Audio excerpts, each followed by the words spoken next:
So it looks like some of the worst parts of last generation are going to be completely solved and improved on with the next generation of consoles.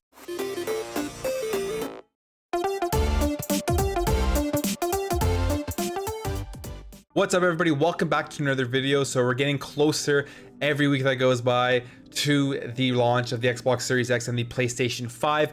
And this week we got some previews, some hands-on with preview models of the Xbox Series X from YouTubers, tech sites, and just looking at features of the Xbox Series X that we're going to love in this generation. Look at things like load times, game performance, quick resume, all things that have been greatly improved upon with the Series X. So if you remember with the Xbox One, even with the Xbox One X, they have those hard drives, slow hard drives, and loading games, downloading games, installing games, transferring games. So it's just always a headache and always extremely slow and very ancient when you really compare it to the type of memory that we have today and with SSDs and all that kind of stuff. It was just a terrible solution. It really seemed like the Xbox One and the PS4 in that generation was just out of date and kind of overstayed its welcome. But it looks like that's all being solved right now with the Xbox Series X, at least with the speed of the SSD, with the downloads, and with the load times. Looks like it's all going to be extremely fast. So this is an article from The Verge. There's many other videos and articles out there with people who got their hands on.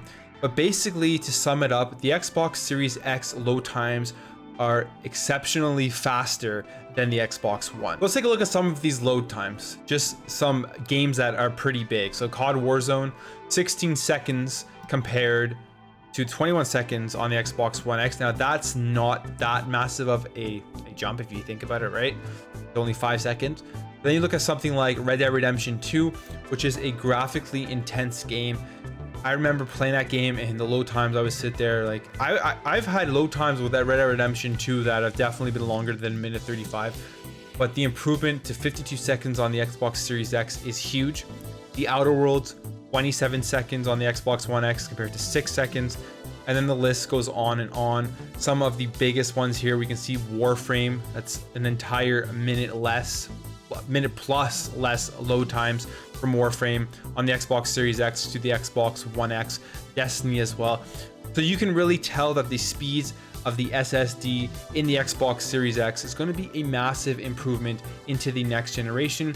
You're not going to have to be sitting for minutes just to get into a level. Now, if you ask me, I'm really happy to see this because with the Xbox One and even the Xbox One X, it was treacherous at times with how long it took for stuff to load. And with that being solved with these SSDs in the next generation, I'm very much looking forward to it because it's just going to make the experience you have that much better. And it's going to make the difference between gaming on PC with an SSD to gaming on a console pretty much the exact same. Now, in terms of game performance, they compared Xbox One X versions to the Xbox Series X versions. And with the Xbox One X, you would get games in 4K.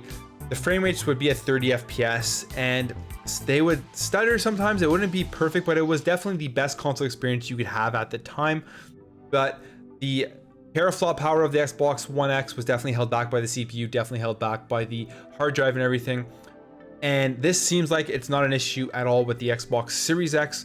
They were running games at 4K 60 with no problem. Now, the games that they were running were Xbox One games, so we haven't seen any native Xbox Series X games built for the Xbox Series X running in 4K 60 yet. But games like Destiny 2, I saw a video on Digital Foundry where they showed Hitman running at a beautiful 60 FPS 4K resolution, which was having trouble staying at that performance, even close to that performance on the Xbox One X. Now, with these preview consoles, the people who got them only had about a catalog of 300 games to test, and obviously not everybody tested them all out, but from the vast majority of information that I saw, from the vast majority of videos that I saw, they all were running really well, 4K with a very steady 60 FPS for the majority of them. So you can be pretty much sure that any backwards compatible games are going to be running in beautiful resolutions and a great frame rate. Now, the only problem is the Xbox Series X more than likely has the ability to go even higher in terms of frames, but a lot of these games have been capped at 60 FPS on console and you can't go any higher than that, which is unfortunate. So we're going to have to wait and see what Microsoft does, if they can do anything to uncap this and allow you to experience some of these games at even higher frame rates than what the cap is. Now, in terms of quick resume, this is a feature that Microsoft has been talking about a lot, where you can play multiple games on the go and you can switch between them. And when you go back to the game that you were playing, you'll be in the exact same spot that you were at. And they're saying that this is working extremely well, extremely fast. It takes about 5 seconds to switch in between games with quick resume. Now, this is sort of a feature we had on the Xbox One, and the PS4 it didn't work very well. It would, for a lot of times, the game would either shut down or it would take very long to switch over. But you could really only do this with one game at a time. With quick resume, you can do this with multiple games, and it'll just allow you to, if you are in a single player game or something and you want to go play something else, or you get an invite to another game, to not have to find a save point, or most games you can just save out of the menu, but just leave the game where you are and go play that game, knowing that when you come back, you'll be in the exact same spot. Definitely a feature that's exciting, definitely a feature that will be welcomed with the Xbox Series X. Now, next, this is from a video from YouTube from Jeffrey Grubb, and I just wanted to bring up this screenshot, this part of the video, because one of the only people that I've seen so far that really did this comparison, and I think it's a pretty good comparison to show off, because this is definitely something with the Xbox One, which was a big headache, especially if you wanted to transfer games from your internal hard drive to your external hard drive, with how long it took.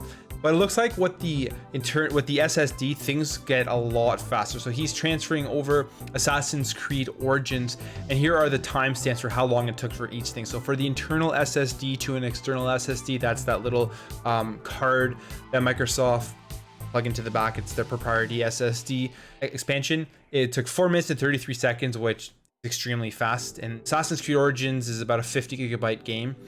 Then from the external SSD, again, that expansion to the internal SSD, it only took 2 minutes and 18 seconds to transfer that. It's extremely, extremely fast. Then we have the external hard drive, is just an expandable hard drive, USB hard drive that you plug in to your Xbox Series X to the internal SSD. It only took 7 minutes and 46 seconds. And then finally, the big one, which I think a lot of people will be doing to save money on extra storage for the Xbox Series X, it is transferring games from the internal SSD to the external HDD. So basically, if you want to play Xbox Series X games, you have to play them off of Xbox's SSD. You can't play them off of an external hard drive.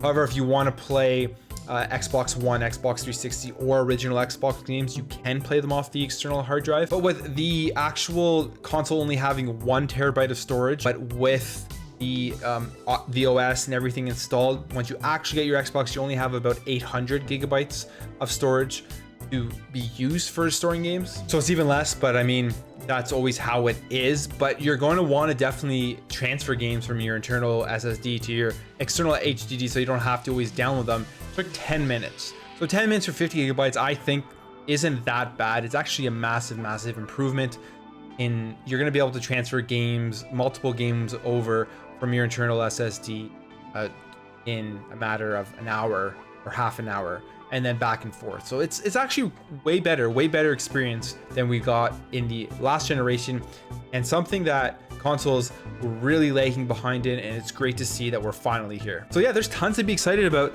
with this next generation of consoles, and specifically the Xbox Series X. The console itself is going to be just way faster, a way more smooth experience, and just a lot better than the Xbox One. This is going to be a massive leap. We're going to feel this once you get a Series X, and you're going to be like, wow, I spent that $500 and it was well worth it. I don't think I've really, in the last couple of generations, especially graphically, from like the PS3 to the PS4, from the Xbox 360 to the Xbox One, the graphical leap was there, but it wasn't out of this world. We haven't seen any crazy graphical leaps since, I'd say, going from the PS2 to the PS3, and then the original Xbox, the Xbox 360. So it's not about that really anymore. We've almost hit a plateau for how much better graphics can get, but it's going to be things like this that make those next generation consoles worth every penny, just improving the experience with memory, with speed. And I'm very, very excited to finally try it out when it comes out on November 10th. Let me know what you guys think about this in the comments below. Does this increase your excitement for the Xbox Series X? Are you happy that you got a pre-order if you got one? If not, does stuff like this make you want to go out and get one when they're launched? Let me know. I'd be really interested to hear what you have to say. If you enjoyed this video, make sure to hit that thumbs up button. I will be continue to cover next generation stuff. I have the Xbox Series X, I have the PS5 on pre-order, so I'll be getting them day one, and I can't wait to dive into them and make more videos about that. Thank you guys all for watching, and I'll catch you in the next video.